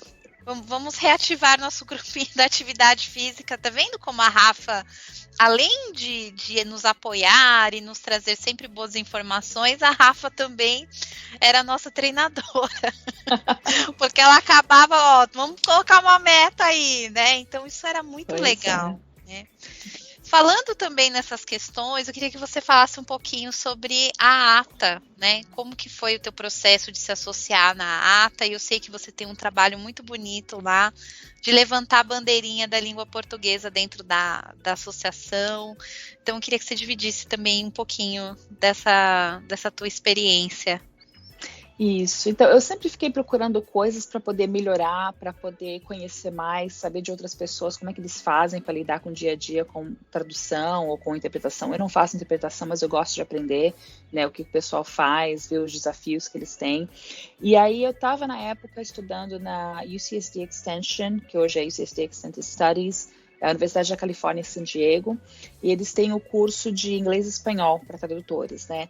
Então eu comecei ali, aí fui então aprimorando o espanhol e poder ter um certificado profissional que eu não tinha até então de tradução. E aí fiquei sabendo da ATA, então era um outro passo que eu decidi tomar para poder fazer os exames da ATA para ser credenciada de inglês para português, português para inglês. Então fui indo assim de me relacionar com o pessoal e tentei sempre aprender um pouco e ir atrás de mais informação e como é que eu posso melhorar tal. E participei da ATA pela primeira vez em 2009. Foi quando eles fizeram, acho que 50 anos, foi um congresso em Nova York, e foi muito legal para poder, então, encontrar o pessoal com quem eu já conversava um pouquinho pelo Orkut na época, e o Twitter, não estava no Facebook ainda. E aí, com as mídias sociais, né, aumentando e os anos se passando, a gente conseguiu, então, ter mais amigos, mais colegas, mais gente que a gente entra em contato, né, e mantendo contato, e um recomenda o outro. Então, a ATA foi, assim, essencial para essa coisa de criar uma rede de colegas, que cada um se ajuda e cada um sabe o que é bom no que faz. Então, precisa de tal língua e tal especialização, eu conheço alguém. Então, é muito bom nessa parte de você não ficar ali, né, fechado no escritório e bitolado no seu trabalho, de você conhecer outras pessoas e aprender com outras pessoas. Então, desde 2009, né, depois que eu peguei o primeiro certificado de inglês e português em 2007, em 2009 eu falei assim, não, eu vou participar então. Minha filha estava com 1 ano, meu marido trabalhando em casa, então tudo deu certinho, se encaixou para eu participar dos congressos, né? E daí, para ser recrutada para trabalhar com o pessoal da língua portuguesa, foi um pulo. Acho que o grupo da língua portuguesa é um dos mais velhos dentro da ATA, e o que mais faz festa, né? Porque tem muito brasileiro da festa, tem pessoal de Portugal e da África que também participa, mas que também é festeiro, né? Também super festeiros. Então o pessoal, a gente sempre sabe quando o pessoal da PLD, da Portuguese Language Division, está chegando, porque a gente sempre está ali na festa, né? Sempre agitando alguma coisa. Então, assim, a ATA foi super importante para poder me desenvolver como profissional e poder me ligar com essas pessoas, assim, me conectar com essas pessoas que são super importantes, hoje são amigos também, né, e que me recomendam, eu recomendo eles, contrato, a gente trabalha junto. Então é muito importante a gente se associar, né, e com o pessoal, com uma organização, né, de peso, uma organização séria, né. No Brasil a gente tem a Abrates, que também é bem análoga à ATA, e é muito importante para você melhorar e para você conhecer gente e ir se adaptando, né, conforme você vai aumentando a sua rede, né, de relacionamentos. Muito bom você tocar nesse ponto, porque muita gente fala, não sei para que serve a associação, né? Mas primeiro, é importante para a gente se enxergar como categoria profissional, né? Porque às vezes a gente fica só numa área da tradução e acaba não enxergando que os colegas de outras áreas, né, também fazem parte dessa família de tradutores, né? E a gente mais organizado também a gente alcança mais. A gente consegue contar melhor para a sociedade a importância do que a gente faz, né, ter um respeito maior pela nossa profissão, a gente batalhar pelas questões éticas, né, Rafa, que a gente enfrenta tantos desafios, né, principalmente, eu não sei se você percebeu, mas eu acho que na pandemia todo mundo ficou muito loucão e resolveu se dar aula de tradução, né. E aí eu vejo uns nomes assim, porque a gente que trabalha na área, a gente conhece todo mundo. Aí você vê um nome, quem é essa pessoa? Aí você vai pesquisar, poxa, mas o cara nunca traduziu, quer dar aula para quem quer ser tradutor, né? Então, quando a gente está na associação, a gente já conhece todo mundo, a gente já sabe onde estão as boas iniciativas. Essa linguagem aqui está muito estranha, né? Não, ninguém traduz na praia. A gente tem essas informações já muito claras, né? Então, eu sempre falo, Rafa, para a galera que está perdida, procurar informação nas fontes, né, das associações. Porque na internet agora está vazando muita informação falsa, né? Exatamente. Você tem sentido isso aí ou é uma coisa que está só no Brasil agora?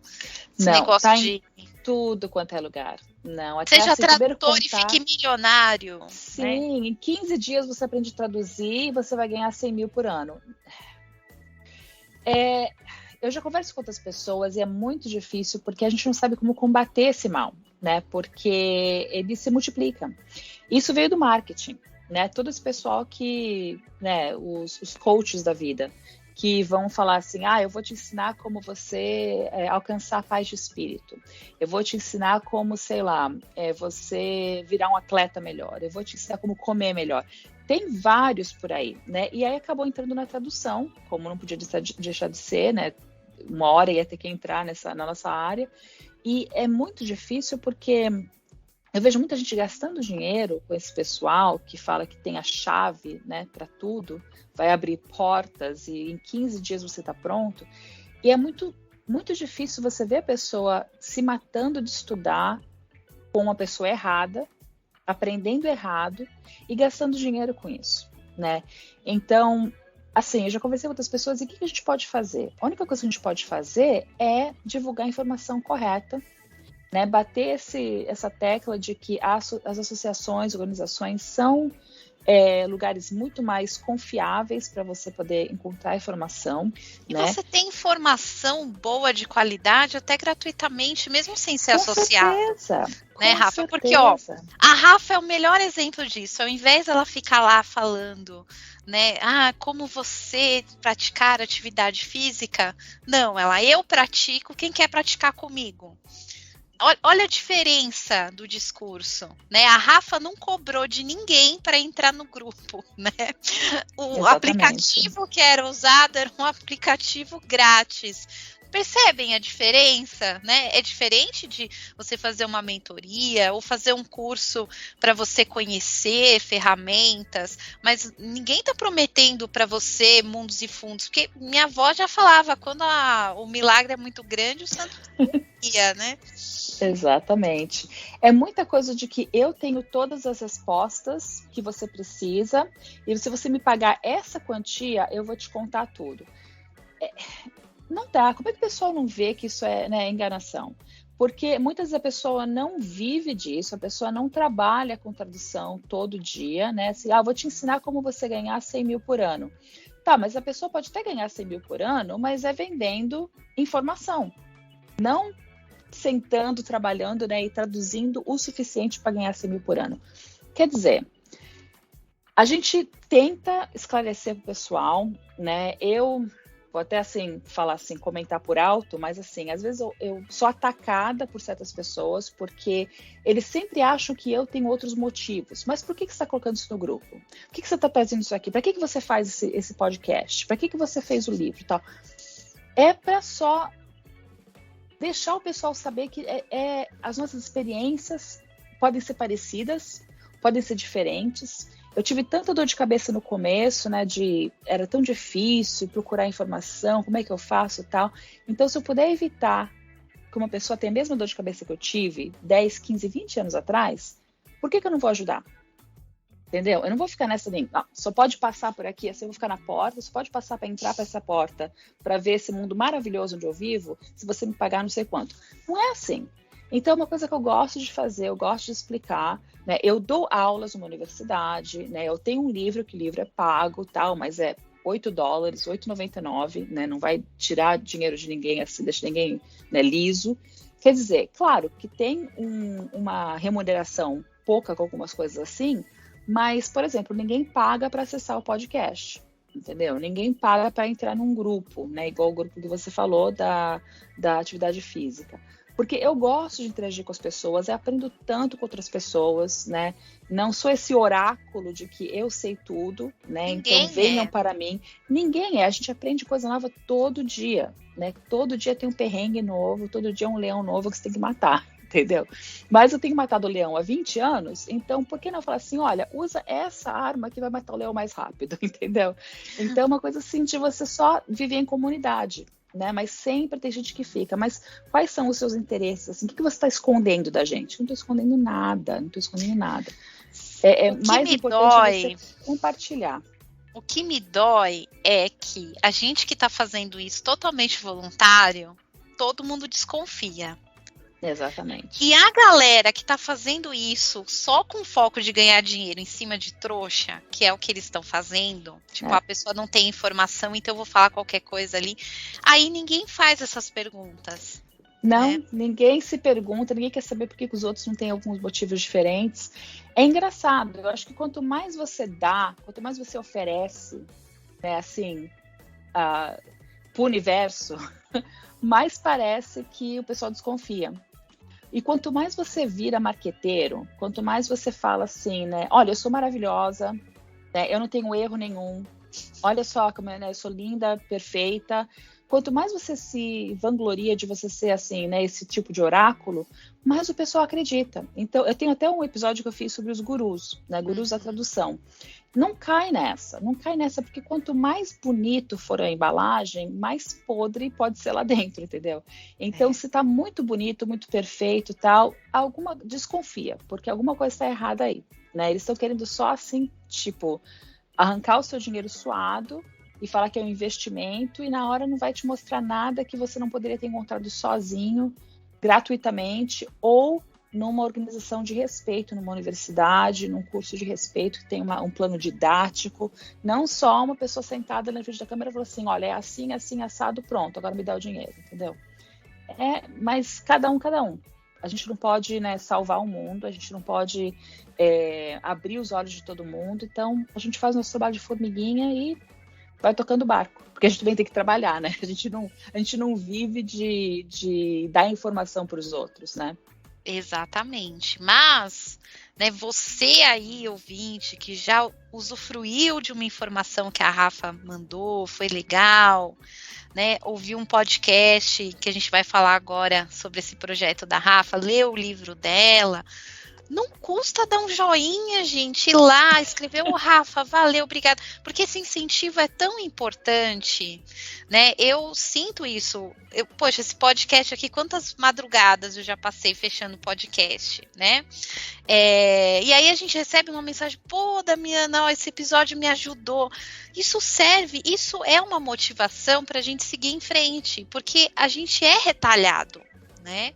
Muita gente não gosta do que a gente faz, né? Nesse sentido, porque a gente está dando informação, acesso à informação gratuitamente, né? Então, o que eu acho que nos falta é ir lá dar um joinha, mandar uma mensagem de apoio, né? Porque, poxa, isso também vai incentivar a Rafa a escrever outros livros, a fazer mais material, porque às vezes, eu não sei, a gente se sente isolado. Nossa, por que eu estou fazendo isso? Não faz sentido, né?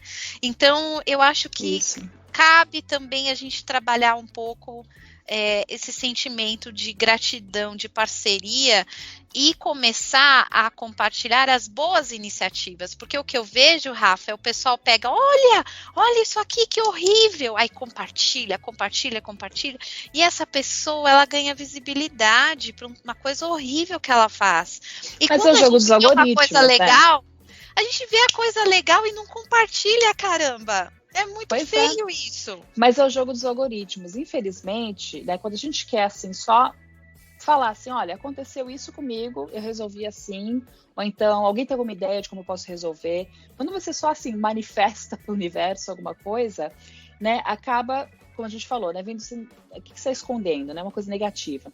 Agora, quem faz coisa negativa de verdade, né, que entra nas mídias sociais para arrumar treta, o que acontece? Acabam compartilhando e acabam dando status para essa pessoa, porque é assim que o algoritmo funciona, né? Isso não é só na área de tradução, é na vida, né? A gente vê isso aí em qualquer lugar, na esfera política, social, cultural, tudo, né? É muito mais fácil você descer o pau em alguém do que falar assim, pô, que legal isso aqui, vou mostrar para todo mundo. Então, assim, eu não vou parar de fazer o que eu estou fazendo porque eu gosto de fazer, entendeu? Bate a dúvida de vez em quando, poxa, será que eu tô falando sozinha? Porque ninguém me mandou mensagem, ninguém deixou um joinha, será que eu tô falando sozinha? Será que alguém tá vendo? E eu sei que eu tenho essa consciência de saber se... tudo bem, pode ser que muita gente não esteja vendo, porque é o algoritmo, mas não porque as pessoas me odeiam, entendeu? Tem gente que não gosta, não vai com a minha cara, tudo bem. Eu não posso agradar todo mundo. Faz parte. Mas tem essa coisa de que eu vou parar porque tem essa ideia de que alguém possa não gostar do que eu tô fazendo, mas e todas as pessoas que podem gostar do que eu tô fazendo, né? E às vezes, assim, tô me sentindo super, né, pra baixo. Caramba, eu coloquei uma coisa tão legal hoje na internet, ninguém viu, ninguém comentou, ai que chato. E aí aparece, sei lá, uma pessoa do outro lado do mundo, né, que fala assim, eu acabei de ver isso, é muito legal, que não sei o que, tá, onde é que eu posso encontrar mais informação? Pronto. Né? Um comentáriozinho já muda totalmente a perspectiva, porque a gente faz porque a gente gosta, não porque você quer se aparecer, né? Se quisesse aparecer, fazia como outro pessoal faz, as coisas erradas, né? Para poder Exatamente. pegar o algoritmo, que o algoritmo funciona assim. Então, já compensa. Só aquele joinha, aquela mensagem, aquele comentário, né? Aquele e-mail, é tão gostoso e é o que ajuda a gente a levar adiante, né? Porque, como eu falei, meu objetivo é que o pessoal não tenha a mesma dor de cabeça que eu tive. Eu já passei por isso. Para que deixar outras pessoas passar pela mesma coisa, né? E aí nasce o seu podcast, né? Com as confissões dos dilemas e tudo mais.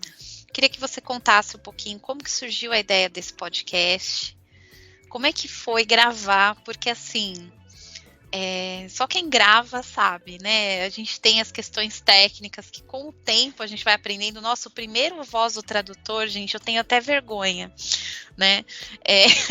Depois a gente vai, né, recebendo ajuda dos colegas que entendem melhor. Como que foi superar esses desafios, né? E os teus projetos para frente aí, para os ouvintes, já seus fãs no podcast?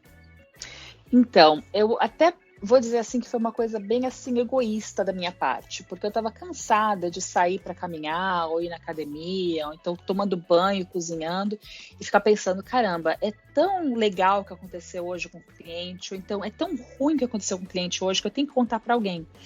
E essa coisa de que eu vou acabar me esquecendo daqui a pouco, né? A gente vai ficando mais velha, a memória vai ficando mais fraca, e aí os filhos têm muita coisa acontecendo, né? Tem que cuidar, apagar incêndios dentro de casa e tal. Quer dizer, eu comecei por uma parte mais egoísta de que eu não quero me esquecer das coisas que acontecem no dia a dia, e eu quero mostrar para o pessoal, então, como é que eu posso fazer? Então, o podcast começou disso, de eu não ter que ficar mais conversando comigo mesma nas minhas caminhadas, ao cozinhar, ao tomar banho, sei lá, na academia.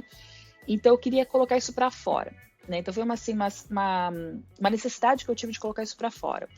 E acabou que eu comecei a gravar em novembro e dezembro para poder soltar a partir de janeiro de 2020, né? E acabou que veio a pandemia, uma coisa que ninguém esperava, né? Bom, alguns especialistas esperavam, mas a gente não sabia que acontecia assim tão cedo, nessa escala que aconteceu. E aí acabou se tornando uma terapia. Porque, sabe, de sentar, de que, sei lá, os filhos estão no treino, a casa tá bem assim quietinha, eu vou sentar, então ligar o microfone e falar sobre o que aconteceu, tal, né, tópico que eu queria destrinchar um pouco. Então aconteceu que virou uma terapia, né, com esse isolamento e a gente podendo então se comunicar desse jeito. E foi crescendo, está no 3º ano, já são 106 episódios, se eu não me engano. Estava semanal no começo, durante praticamente 2 anos foi semanal, agora está mais que quinzenal, né? Porque também aumentou um pouco o trabalho com o pessoal voltando para o novo normal depois do baque da pandemia. Então tem muito mais trabalho. Então, não, e semanal é punk, né? Eu sou louca, tá? Porque, assim, às vezes eu falo que a Voz do Tradutor sai no sábado à noite, no domingo de manhã, ou no desespero na segunda-feira, porque, né, às vezes você tá ali, eu fecho de madrugada mesmo, né, porque a gente não pode parar o trabalho, também tem a família, né, o fim de semana, então é uma loucura, é uma insanidade, né, 15 dias também né, Rafa? Também porque você tá cozinhando aquelas ideias e tal, aí você procura uma pessoa, eu sei que uma pessoa pode conversar sobre isso comigo e a gente pode então fechar um material mais legal do que só eu falar do que eu fiz ou do que eu não fiz, tal. Então você correr atrás de pessoas, e se você tem patrocinadores, correr atrás de patrocinadores, tal, e aí vai publicar onde, então colocar nos outros canais. Então é um trabalho assim que eu gosto muito de fazer, que vem da parte de jornalismo, né? Eu ainda sou jornalista, né? Do fundo do meu coração. Então é uma coisa assim que eu gosto de fazer e que foi indo, que foi aumentando e recebendo mensagem de pessoal, sabe, que eu nem sabia que existia. Conheço bastante tradutor, mas não conheço todo mundo. Então quando vem uma mensagem assim de um país onde eu não conheço ninguém, onde eu nunca estive, é tão legal saber que a mensagem chegou até lá, né? Então é uma satisfação enorme. E a gente vai conciliando como dá, né? Com o trabalho, com família, com outras coisas. E foi engraçado que uma moça me chamou assim no canto, né? Virtual, me mandou uma mensagem, falou assim, vem cá, você ganha para fazer esse podcast? Eu falei assim, uns trocados de patrocinadores, né, e de plataformas e tal, mas são uns trocados, eu não posso pagar as contas com isso. Ela, isso está muito errado, eu acho que você devia ganhar pelo podcast. Assim, tá, eu adoraria, mas eu não vou começar a cobrar dos outros para poder ter acesso à informação, entendeu? A gente faz o que a gente gosta, né? E um dia que não tiver, mas se for sustentável, tudo bem, aí eu vou ter que parar. Mas enquanto está indo, enquanto tem informação, e como tem informação, como tem causos para a gente contar do dia a dia, eu vou levando, né? Então, eu tô vendo assim, a melhor maneira de estruturar, começou só com o áudio e um vídeo meio capenguinha, com uma fotinho só assim no YouTube, né? E o áudio por trás, e progrediu para conversas maravilhosas que eu tive com tanta gente legal. E aí me leva para outros podcasts de outros canais do YouTube, como, né, A Voz do Tradutor, como o Translators 101. Então é super legal conversar com o pessoal e a gente vai indo, né? Vai mandando essas ondas aí de áudio e vídeo pelo universo, e aonde chegar, espero que deixe uma sementinha ali para poder crescer alguma coisa legal. Aí deixa, viu, Rafa? Porque eu que gosto muito de estar próxima aí dos cursos de graduação aqui do Brasil, sempre alguém, eu conheço a Rafa do podcast, mas eu conheço a Rafa. E eu sinto muito essa conexão do ouvinte já sentir seu amigo, né, por te acompanhar ali no podcast, né, por acompanhar a sua voz. Isso é muito interessante, como a voz humaniza também, né? A gente está nessa era de teclar tudo e ser tão impessoal, e é interessante a gente ouvir a voz do outro, né? É sensacional. E você também, você que não conhece o trabalho da Rafa, ela tem um site todo clean, que é o rafalombardino.com. E lá tem bastante coisa legal, tem o link para o podcast, para todas as temporadas, e tem também uns cursos, né, Rafa? Isso, são os módulos individuais que dão uma introdução mais geral quando a pessoa está super perdida, né? Eu quero traduzir livro. Tá, então tá aqui umas informações de como é que você pode montar um plano para você seguir em frente, né? Porque não existe fórmula pronta, não existe ninguém que fica pronto para fazer o trabalho que a gente faz em 15 dias, né? E então tem assim, tipo um guia, uma orientação para a pessoa poder ter umas ideias, né? Até quando eu apresento alguma oficina virtual, tal, o que eu faço é dar ideias e depois as pessoas falam assim, caramba, eu acho que posso fazer assim, acho que posso fazer assado. Igual quando eu apresentava na ATA, eu apresentei sobre trabalho direto com os autores, os escritores. E aí passou um ano, uma moça me escreveu falando que ela trabalhava com tradução médica de inglês para alemão, se eu não me engano. E ela sempre quis traduzir livro. E naquela conversa que a gente teve, num dos congressos da ATA, tal, eu apresentei o material numa palestra, ela falou assim, é isso que eu vou fazer. Então ela foi, e hoje ela vive de traduzir de inglês para alemão, livros, literatura, acho que mais literatura, muita coisa de mistério. Então, assim, se a gente puder encaminhar a pessoa, né, com essas introduçõezinhas, como eu coloquei lá para legendagem, principalmente porque tem uma procura grande, né, o pessoal quer saber como que legenda. E muita gente está aprendendo errado. Vou dizer isso, muita gente está aprendendo errado.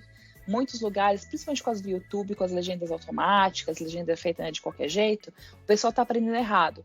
Então, eu coloquei ali umas coisinhas assim para orientar o pessoal, para poder, então, aprender a fazer certo, a fazer dentro dos padrões, porque existe um padrão, né? Até na tradução, você vai sentar e você não vai simplesmente fazer de qualquer jeito, né? Existe uma teoria por trás. Sem técnica não dá para fazer legendagem. Você tem que aprender tanto a legendagem, como a tradução técnica, como a transcriação, né, para marketing, por exemplo, tradução de videogames. Você tem que aprender várias coisas ali que tem a teoria por trás da prática, né? Então, eu gosto de deixar esses cursos, essas palestras, essas conversas que a gente tem com canais de YouTube, com outros podcasts, para poder, então, deixar uma sementinha, o pessoal tem que se virar, né? Porque essa de que, me paga tanto e você vai sair daqui, né, com tudo garantido, você vai estar pronto pro mercado, isso aí é conversa para boi dormir. Isso então, não existe nem a universidade, nem a pós. A gente vai ter que se manter estudando como em qualquer outra área, né? Não tem Exatamente. jeito, eu falo, Rafa, eu vou ficar velhinha com o moletom da universidade, assim, ó, estudando, que é a coisa que eu amo fazer, e eu acho que tradutor que não gosta de pesquisar e de estudar tá na área errada, né? Vamos pensar sobre isso. Você também tem uma série muito bacaninha lá sobre Cat Tools, né? Que está disponível gratuitamente lá no site, quer dizer, já fazendo um serviço de utilidade pública, né? Explicando ali o que são as Cat Tools, né? Que eu achei fantástico, tá no YouTube, né? Isso, que eu comecei fazendo esses vídeos para os alunos. E aí coloquei então aberto, né, para todo mundo ver, e faz parte do material da aula, porque o nome da minha aula é Tools, Technology and Translation. E não fui eu que escolhi, isso foi a universidade que escolheu. Então são ferramentas e tecnologias na tradução. E aí todo mundo sempre pensa, é Cat Tool, né? São as ferramentas TAC. Não é só isso, né? Tem tanta coisa que a gente usa de tecnologia o dia inteiro, né, para fazer o que a gente tem que fazer para poder prestar o nosso serviço. Então, a aula, o livro que surgiu dessa aula e esses videozinhos que estão, né, por aí, são várias coisas que a tecnologia que ajuda a gente a ser melhor no que a gente faz, né, a aprimorar o nosso trabalho. Então, eu tenho essa lista de Cat Tools, mas é uma parte do que a gente faz, né? Também tem legendagem, também tem quem faz diagramação, também tem quem faz locução. Tem tantas coisas de tecnologia que ajudam a gente, e a Cat Tools é uma delas. Mas eu achei importante deixar essa sériezinha lá, porque muita gente que não trabalha com isso, que, sei lá, trabalha só com PDFs, que não dá para você converter e tem que fazer na marra. Esse pessoal não sabe o que é uma Cat Tool. O pessoal de literária que não usa, né? O pessoal até da velha guarda, assim, que a gente fala assim, mas o que é matches and repetitions? Como assim? Então é muito legal dar essa noção para o pessoal aprender, entender. Pode até não usar, se for o tipo de trabalho que você não faz, né? Mas é bom deixar ali para o pessoal saber o que está acontecendo, porque quem não acompanha os desenvolvimentos tecnológicos da nossa área vai ficar ali a ver navios, porque muda muito rápido, né? Do dia para o outro muda. É do nada, gente. Parece que não, só que só quem viveu sabe, né? Exatamente. E Rafa, eu vou deixar um convite aqui também para o pessoal te seguir no YouTube, que você tem um canal lá, né? Que tem muita coisa legal, o podcast também está lá. E, gente, não cai o dedo, dá um joinha lá no vídeo, né? E se inscreve no canal. Poxa, eu fico tão brava que vocês ficam compartilhando os vídeos nada a ver. Olha que coisa horrível. Compartilha o que é bom, deixa o horrível lá no limbo limboso, né? Vamos começar a pegar esses canais que, poxa, a Rafa produz, isso dá trabalho de edição, né? Ela tá colocando gratuitamente lá, né? Faz um comentário, agradece que você teve acesso ao material, marca os amigos, compartilha. Eu acho que nós temos que compartilhar o que é bom, né? Então, Rafa, já tô fazendo a propaganda aqui, e é Rafa Lombardino também no YouTube, né? Isso, é só procurar pelo meu nome, cai no meu site, tá tudo lá, mas procurar no YouTube, no Instagram, no Facebook também, né? As duas marcas que eu tenho seriam Tools and Technology and Translation, que vem da aula da universidade, e o Translation Confessional, que é do podcast. Então são assim os dois canais dentro das mídias sociais que eu tenho para poder divulgar coisas diferentes, né? O Tools and Technology é mais assim, mais acadêmico seria, né? Porque é da aula, é da universidade, mas o Translation Confessional é mais assim, né? Solta o teu cabelo e me chama. O que tá acontecendo aí?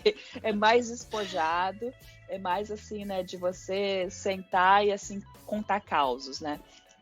Mas eu queria até saber, assim, porque sempre me surpreende quando o pessoal fala, mais contatos que eu tenho com voz, o tradutor e com o Translations One-on-One, ou Translators One-on-One, o pessoal fala assim, eu te conheço e tal, e eu sei que eu não atuo tanto assim no Brasil, né, apesar de trabalhar com português o tempo todo e ser brasileira e tal, muito pessoal não me vê como brasileira mais, né, e até acha que é incrível que eu ainda falo português e falo fluentemente, até família às vezes fala isso quando eu vou no Brasil visitar, né, tio, primo e tal, mas você ainda fala português? Claro que sim. Então até me surpreende às vezes quando o pessoal que está no Brasil e que às vezes até não fala inglês, o pessoal que não trabalha com inglês, trabalha mais com espanhol também, o pessoal fala assim, eu conheço, sim, eu sei do site, do vídeo, do podcast e tal. Eu acho super legal. E aí eu estava até pensando se vale a pena dedicar tempo para fazer uma versão do material todo em português, né? Porque tem o livro, tem os vídeos, tem o podcast. Então, se você, assim, o pessoal que está escutando aí agora, se alguém achar que vale a pena, me avisa, porque eu vou investir, então, o meu tempo nisso, para poder estar até mais perto do pessoal que está no Brasil, do pessoal que fala português, né? Porque eu sei que o material é em inglês, às vezes o pessoal fica com preguiça, às vezes o pessoal não sabe, né? Não tem acesso à língua, trabalha com outro idioma, né? Porque o inglês é, assim, super, né, difundido, mas não é o único idioma do mundo. Se fosse, né, a gente não teria que ir traduzindo de tantos outros idiomas. Então, se você está escutando aí a voz do tradutor, me avisa se vale a pena, porque eu adoraria, então, ter contato, assim, com o pessoal, para poder até saber quais são os perrengues que estão passando o pessoal que não trabalha com inglês também, né? É muito legal saber isso.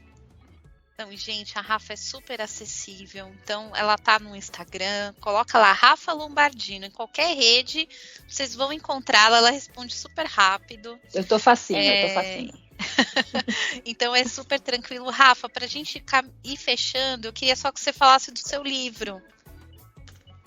Sim, então, ele nasceu por causa da aula, né, da University of California, San Diego Extension. E depois que o pessoal, né, já tinha uns 2 anos de aula que a gente foi indo e tal, e eles pediram essa necessidade de ter um livro para acompanhar, não só o material da aula, mas ter uma coisa na mão que eles queriam, né? Porque a aula é toda online. Eu comecei a dar aula lá quando eles fizeram essa transição do curso, né? Eu, como aluna, eu ia lá, sentava na mesinha e tal, estava na cadeira para poder assistir às aulas, e quando eu me formei, eles fizeram essa transição de passar o curso para ser totalmente virtual. Então, a minha foi uma das primeiras aulas que foi totalmente virtual, não teve uma versão ali física, pessoalmente, cara a cara, né? Mas o pessoal precisava de uma coisa assim que eles pudessem tocar, né? Então, surgiu a ideia de fazer um livro que compila todo o material da aula, né? Serve de reforço para quem está fazendo a aula e serve de informação geral para quem, então, quer aprender como que é, né, integrar a tecnologia e as ferramentas na tradução. E o livro foi lançado em 2014, teve uma versão limitada em português no Brasil, a gente fez uma campanha e tal, né, e o pessoal que então apoiou a campanha recebeu uma cópia. Eu não tenho uma cópia do livro, a primeira vez que eu vi num dos congressos da ATA, uma tradutora brasileira foi lá e levou para poder autografar, eu quase chorei, porque eu falei, meu filhinho que eu não conhecia, né, porque eu não tenho uma cópia do livro em português impresso na minha mão. Então, assim, é muito legal ter uma coisa, um pedacinho, né? Porque se tá na internet, se tá em todo lugar, tal, é fácil de achar. Mas é legal ver aquele pedacinho quando uma pessoa tira uma foto com o livro, quando recebeu o livro e tal. É um carinho extra, né? Que eu acabo recebendo. E eu tô agora, assim, já depois de tanto tempo que saiu a versão da edição limitada impressa no Brasil, eu tô agora para então lançar a versão eletrônica do livro em português. Legal. Porque ainda é difícil ter o livro impresso, né? É mais fácil ter o livro no Kindle, no tablet, no telefone, porque custaria muito, porque seria um material importado. Né? O livro é feito aqui pela Amazon, aí vocês vão comprar então no Brasil e tem taxa, tem imposto e fica preso na alfândega. É tanta loucura que eu não entendo como é que pode não ter um sistema mais simples, né? Então a versão impressa pode até ser disponibilizada, mas eu sei que vai ficar caro. Porque a não ser que você venha aqui e compre aqui nos Estados Unidos, porque é um material, né, impresso nos Estados Unidos, vai ser um material importado, mesmo estando em português. Mas eu vou disponibilizar o livro eletrônico, porque assim cada um pode ter um pedacinho, né? Mesmo sendo digital, não sendo em papel, vocês podem então dar uma lida e ajudar mesmo. Tem que sentar e fazer assim o seu plano de carreira, né? O livro não vai te dar todas as respostas, né? Mas tem ali um formuláriozinho para você fazer o seu plano de carreira. Senta e pensa, qual vai ser o nome da sua empresa? Qual vai ser o slogan da sua empresa? Você vai ter um logotipo e tal. Então, tem coisas práticas e tem muita informação que você pode lá partir assim, num ponto de início para você poder correr e sair, em busca de informação para virar um tradutor de verdade. O e-book em inglês está disponível, né, na Amazon. Sim.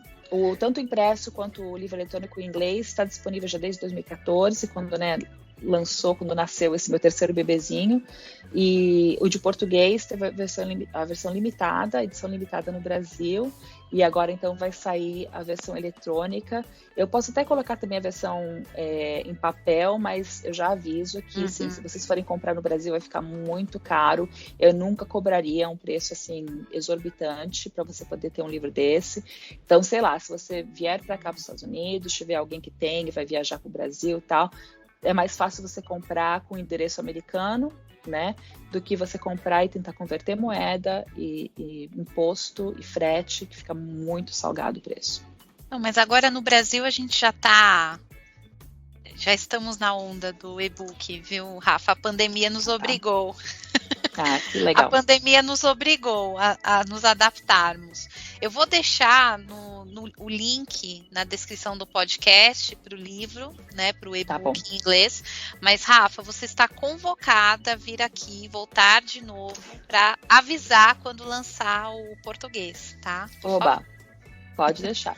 Vamos ver se até o final do ano vai ser um presente de Natal para mim mesma, porque já está assim... Tá até incubado, eu tô grávida desse livro de português há muito tempo, então vou dar à luz logo, espero que até o fim do ano ele saia. E já vai ser um bom presente de Natal para o seu amigo tradutor, hein? Muito bem. Rafa, muito obrigada por você estar aqui, adorei conversar com você, te ver e poder te agradecer, mesmo assim à distância, né? Tudo que você faz, por você ser tão inspiradora pra gente, né? Eu adoro te acompanhar nas redes. E eu fico muito feliz assim de ver esse seu incentivo às boas práticas. Às vezes a gente está tão desanimado com tanto de coisa ruim que a gente vê, e aí vem a Rafa, levanta essa bandeira, né? E eu queria dizer que eu também quero junto também apoiar, né, essas suas iniciativas. E eu fico feliz de alguma forma poder contribuir, né? Seja com esse espaço, seja compartilhando, né? Então eu sou sua fã de carteirinha. Quando você fizer o fã-clube, eu tô entre as 10 primeiras, hein? Olha, tudo que você está falando, bate aqui e volta, porque eu também acho super legal o trabalho que você faz. E assim, a gente se identifica, né? Porque vai pensando em pessoa assim, tão parecida, com coisas parecidas. A gente pode até fazer coisas diferentes no nosso dia a dia, mas, sei lá, o santo bate, né? Porque o objetivo é o mesmo, né? Exatamente, tá indo em minha direção, assim, o mesmo caminho, assim, né? Na mesma direção.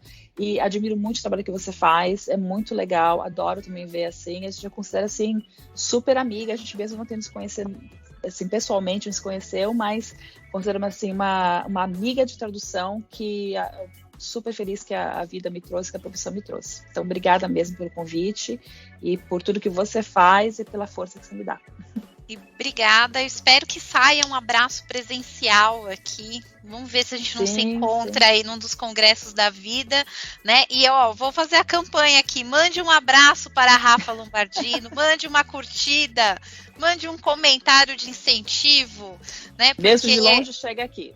Mesmo de longe chega e é importante, é muito importante, né? Porque só quem tá nessa luta aí sabe, né, Rafa, as tristezas que a gente vive. Então é muito bom ter essa luz de saber, tá ajudando alguém, eu vou continuar, né? É muito importante isso. Obrigada, Rafa. E vou ficar aguardando as novidades do livro. Oba, obrigada, Dami. Você acabou de ouvir A Voz do Tradutor, com a tradutora, intérprete e professora Damiana Rosa. Na semana que vem, tem mais.